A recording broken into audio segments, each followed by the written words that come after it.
When World War II began, Sweden provided materials to the Germans for gun construction.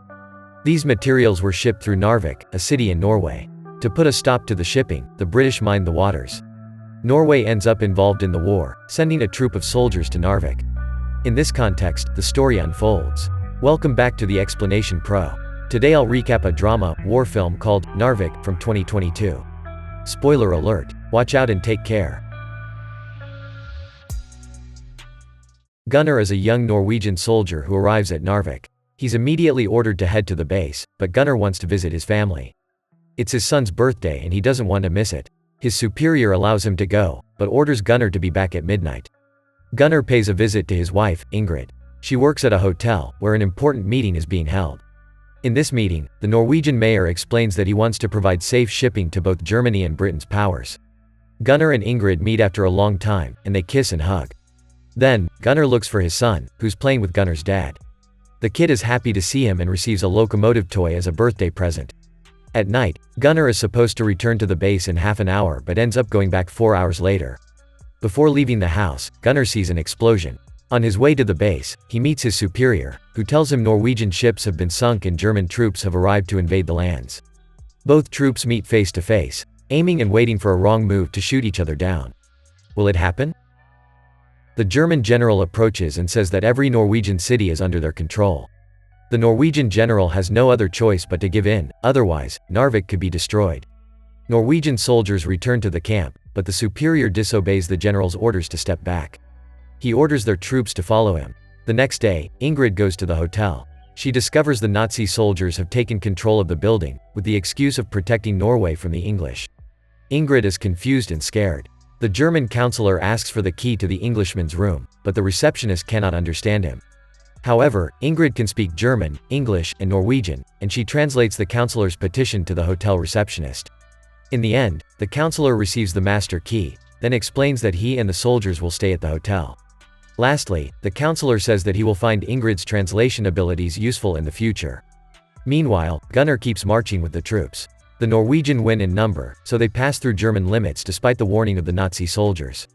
Things get tense when the Englishman counselors are trying to escape the hotel. They want to use the back door since the main entrance is guarded by Nazi soldiers. Unfortunately, 2 German soldiers want to get in. Ingrid hides the Englishman in the kitchen and gently lets the German soldiers inside. She invites them with coffee and the soldiers pleasantly accept. Now that they are distracted and the back door is free, Ingrid is able to help the British. Before leaving, though, they beg Ingrid to provide a place to hide. Ingrid cannot risk hiding them at her house, so she ends up sharing a wooden shack far in the mountains. The English counselors will hide there and work undercover. When Ingrid returns home, Gunnar's father is packing everything. He heard the news of a group of Norwegian soldiers marching along the tracks, so he suggests to Ingrid that she and the boy should leave town. They try to take the ferry but civilians cannot use it anymore. So, they end up taking a train. The troops reach a bridge that connects Sweden with Norway. The superior is planning to explode that bridge, so he asks Gunnar for the dynamite location. Turns out that Gunnar has worked there on the Ofoten line with his father. So, Gunnar calls his dad and asks where the explosives are. The father provides the information but warns his son that a train has already left Narvik, and Ingrid and his son have taken it. That means that, if the bridge blows up, Gunnar's family could be at risk. Gunnar asks the superior to blow up the bridge after the train passes over, but the superior doesn't want to gamble. That train is the main provider of German materials, and the sooner they blow the bridge, the better. So, every soldier takes their position and aims at the tunnel. Meanwhile, some soldiers head to place the explosives at the bridge's columns. However, they see the civilians passing through the tunnel on foot. The soldiers hold their fire. Gunnar meets his wife and son, who tells him that the Germans stopped the train in Hundalen. Gunnar orders them to keep moving and head to Sweden, and that he will go after them. Gunnar realizes that placing the explosives on the bridge's columns won't work. So, he climbs the bridge to place the dynamite nearer the railways. He succeeds, but when he's trying to climb over the rails, the German soldiers shoot at him. Both parties shoot each other while 2 soldiers try to set the explosives on. Gunnar hurries to climb down and ends up jumping into the snow before the bridge explodes. The Germans advance and immediately after that, the bridge blows up. Ingrid and her son were waiting for Gunnar in the tunnel, but 2 German soldiers find them and take them back to Narvik. When crossing the bridge, Ingrid sees her husband captured by the Germans. He's being taken as a prisoner of war for blowing up the bridge. Back in Narvik, Ingrid meets the German consul. He needs her to translate a meeting between the Norwegian mayor and the German general. The mayor is mad because of the many Norwegians who have died because of the supposed German help. Then, Ingrid tells the counselor that she's worried about her husband because he has been taken as a prisoner. The counselor promises to talk to the general and see what he can do. We can clearly see that the council likes Ingrid, and not just for her translation abilities. Later, Bjorg, who is Ingrid's co-worker, tells her that the Englishmen need to see her. Ingrid heads to the shack. There, the English counselors ask for her help. They need to know where the German artillery positions are hidden before sending their ships to help Norway. Since Ingrid is working with the Germans, she may be able to find something. The next day, a German ship is attacked, so the German council and the soldiers leave the hotel.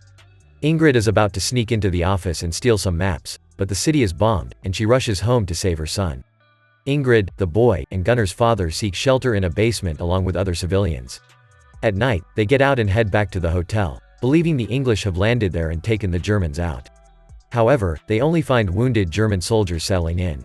With the excuse of going to look for blankets, Ingrid seizes the opportunity and sneaks into the office to steal the maps. Then she takes them to the British, who thanks her. Ingrid returns home, but there's an explosion nearby. She rushes to get inside her house, but another bomb explodes in front of her. The house has been destroyed, and worse still, Gunnar's father has died. Luckily, the son is still alive, although severely wounded. 4 weeks pass by. The Germans have established an iron ring in Narvik, so the French and the Polish landed to help the Norwegians. However, the Norwegians must neutralize the German positions in the mountains first. We find Gunnar again, being taken by the Germans. They are carrying ammunition to the German base. Unfortunately, one of Gunnar's friends falls exhausted. He refuses to stand up, believing that Bjorg, Ingrid's co-worker, has forgotten about him. He's about to be killed, but Gunnar tells him that Bjorg is madly in love with him. So, the young man stands up.